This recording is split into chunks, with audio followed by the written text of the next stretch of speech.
The earthquake that hit Luzon yesterday stalled ongoing rescue operations in the Chuzon supermarket in Porac, Pampanga, which collapsed on Monday following the 6.1 magnitude earthquake.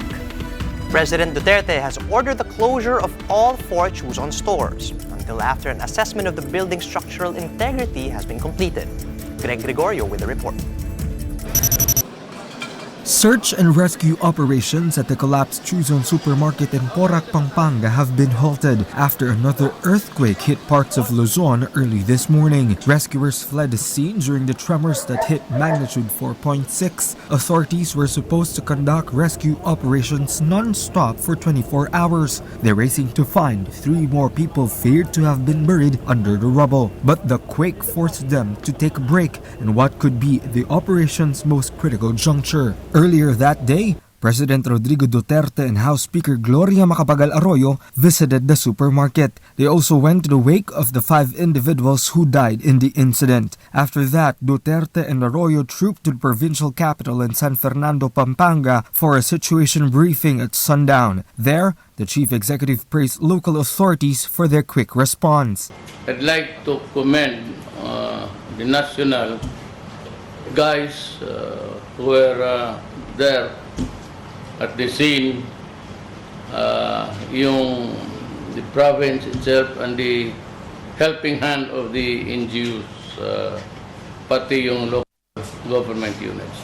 I'd like to thank you for the esprit de corps that you have displayed so far. Sana magpaiwan na ganon yan, for after all, we are really living in one country. The president also ordered the closure of all Chuzon stores until inspections have been completed. Duterte also ordered an investigation into the collapse of the supermarket's Porac branch to find out if the structure met safety standards. Bakit bumagsak yung supermarket? Is there anybody who can answer the question? Yes, Secretary Anyo. I asked around. And this could be because of the structural design of the supermarket. It is only good for 2nd floor, but it was actually constructed up to 4th floor. In fact, I will be issuing a memorandum circular to LGUs that have Chuzon supermarket in their jurisdiction to temporarily suspend the business permit until we have reassessed the structural integrity of this supermarket. Before we let the supermarket go into business operation, we have first to assess.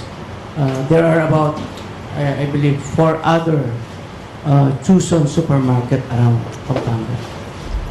Well, in all probability, the one who constructed the supermarket here could also be the one who constructed the others. I'd like to presume that, although I stand corrected.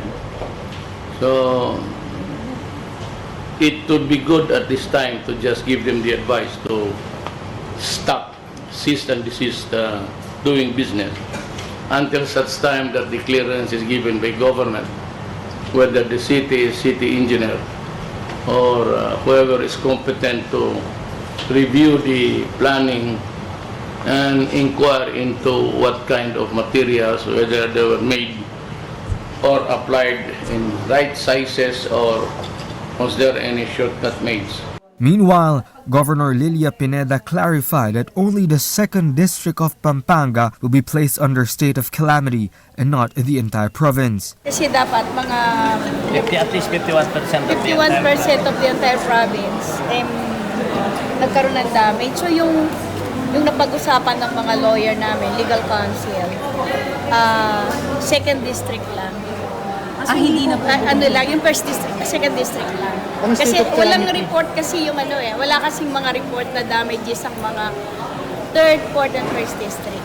For News 5, Greg Gregorio, we are One News.